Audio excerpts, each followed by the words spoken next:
یہ سلسلہ سیدنا آدم علیہ السلام سے جڑتا ہے. ہماری مسجد کا بھی یہی سلسلہ ہے. ہماری مسجد ہے, ہمارے ضلع کی مسجد ہے, ہمارے ملک کی مسجد ہے, اور پھر مسجد نبوی ہے اور کعبہ بیت اللہ. ہماری مسجدوں کا رشتہ, دنیا میں سب سے پہلا انسان آدم علیہ السلام, اور دنیا میں سب سے پہلا, دنیا کے بت کدے میں پہلا وہ گھر خدا کا وہ ہے کعبہ بیت اللہ.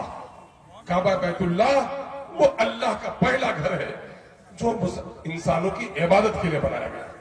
اور علماء بتاتے ہیں کہ کعبہ بیت اللہ جہاں ہے وہی عرش پر بیت المعمور ہے.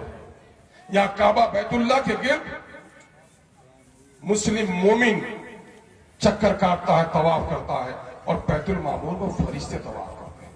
نبی مکرم صلی اللہ علیہ وسلم کو مسجد حرم سے ایسی محبت تھی کہ لوگ پتھر مارتے پھر بھی آپ نماز پڑھتے. آپ نماز کی حالت میں تھے تو دشمنوں نے اونٹ کا سکہ آپ پر ڈال دیا. آپ صلی اللہ علیہ وسلم جب غار حرا گئے تو غار حرا سے بھی آپ مسجد حرم کو دیکھتے. نبی مکرم صلی اللہ علیہ وسلم جب حکم الہی اور کفار و مشرکین کی شرارت سے ہجرت کر کے مدینہ پہنچے تو قباء کے نام کا کنواں تھا, وہاں چند دنوں قیام کیا. میں نوجوانوں کو تاریخی طور پر بتاتا ہوں کہ مسجد کیسے بنی. آپ چند دن وہاں قیام کیے تو آپ نے مسجد بنائی جس کو مسجد قباء کہتے ہیں. جو لوگ مدینہ شریف جاتے ہیں وہاں ضرور جاتے ہیں طریقہ عمل کرنے. اور پھر آپ جب مدینہ پہنچے تو مدینے میں سب سے پہلے جو گھر بنایا وہ اللہ کا گھر بنایا. آپ کی اونٹنی قصوہ نام تھا ان کا, وہ جہاں بیٹھی وہ 2 یتیم بچوں کی جگہ تھی, اور آپ نے اس جگہ کو مسجد کے نام سے لیا اور ان بچوں کو قیمت ادا کروائی. اور آپ سن کے حیرت ہوں گے کہ مسلمان اس وقت 500 700 1000 سے زیادہ نہیں تھے, لیکن اللہ کے رسول نے جو مسجد بنائی وہ 60 ہاتھ چوڑی تھی اور 70 ہاتھ لمبی تھی. اللہ کے رسول مسجد نبوی کے در و دیوار کو بنانے میں خود اپنے ہاتھ لگائے. صحابہ نے کہا یا رسول اللہ آپ آرام کریں, ہم لوگ پتھر چن دیتے ہیں. کہا کہ تمہیں ثواب کی ضرورت ہے کیا, مجھے نہیں. اور سنو مسلمانوں, وہ مسجد کیسی تھی؟ وہ مسجد کھجور کے درخت کا کھمبا تھا اور کھجور کا چھپر تھا پتوں کا. اللہ کے رسول نماز پڑھتے, بارش ہوتی تو سن جاتے تھے کپڑے, لیکن اللہ کے رسول نے اس مسجد نبوی سے جو انقلاب برپا کیا. یہ مسجد انقلاب برپا کرنے والی جگہ ہے.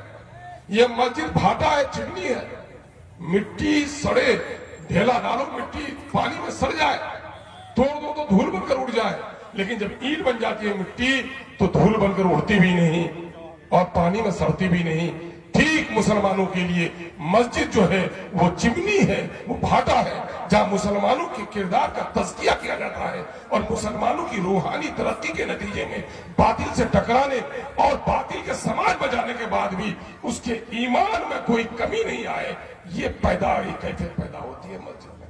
لیکن آج افسوس کہ ہمارے یہاں مسجد ہیں, رسول پاک کی مسجد سے کئی گنا مینارے اونچے بنا دیے ہم نے, لیکن مسجد کا جو نظام تھا ہماری بستی میں نہیں ہے. مومنوں سنو, مسجد سے نماز کی جگہ نہیں ہے, مسجد قرآن سیکھنے اور سکھانے کی جگہ ہے, بچوں کو تعلیم دینے کی جگہ ہے, گاؤں میں جھگڑے ہو جائے تو پنچایتی کی جگہ ہے.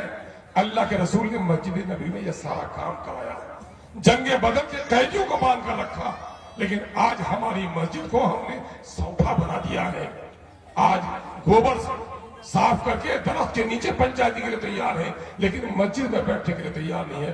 اے نوجوانوں, اللہ کرے مسجد وسیع بناؤ, نوجوان اٹھے گا تو انقلاب آئے گا, لیکن مسجد سنگ مرمر کی بناؤ, اے سی لگا دو, مخمل لگا دو, تمہارے لیے تو بڑی چیز ہوگی, لیکن رب کائنات کے لیے مسجد وہ خوبصورت ہے, مٹی ہی کی کیوں نہ ہو, مومنوں کی پیشانی سے آباد. اس لیے اپنی مسجدوں کو پیشانی سے آباد کرو. اللہ کے رسول کی مسجد, مسجد نبوی میں ہر مسلمان تو آتا ہی تھا نماز پڑھنے. جو منافق ہوتا تھا, دل سے ایمان نہیں لایا تھا, وہ بھی کسمساتے ہوئے آتا تھا, چونکہ نماز کے بغیر مسلمان سمجھا ہی نہیں جاتا. لیکن آج ہمارا باپ نماز پڑھ رہا ہے, بیٹا نہیں. باپ چلہ میں ہے, بیٹی نماز نہیں پڑھتی, اور ہمارے ہاں اپنے نفس کے مطابق ہم نے اسلام ڈال لیا. میرے بھائیوں, نماز میں کوئی پاگل نہیں ہوگا جو پہلے سجدہ کر لے بعد کو رکوع کرے. نہیں, پہلے قیام پھر رکوع پھر سجدہ. رسول اللہ نے جس طرح سے نماز پڑھنے کا طریقہ سکھایا اسی طرح ہم نماز پڑھتے ہیں.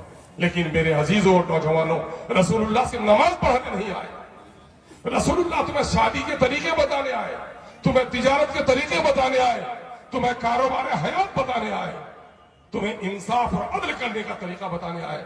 لیکن آج نماز تو ہم اللہ کے رسول کے مطابق پڑھتے ہیں، لیکن جب شادی کی محفل میں آتے ہیں تو شیطانوں کی پیروی کرنے لگتے ہیں. ہم نے سر پر ٹوپی بھی باندھ لی، چلیے اسلامی شعار ہے، اوپر رومال بھی باندھ لیا، چلیے اللہ اجر دے، اپنے بزرگوں کی پیروی ہم کر رہے ہیں. لیکن میری بیٹی کے سر پر دوپٹہ نہیں ہے. اسلام میں بغیر ٹوپی کے بھی نماز ہو جائے گی، لیکن بیٹی بالغہ ہو جائے، وہ زلفوں کو لہراتے ہوئے چلے، اسلام میں اس کی شریعت نہیں ہے. میرے بھائیوں، آج ہمارے ہاں کیا ہو رہا ہے؟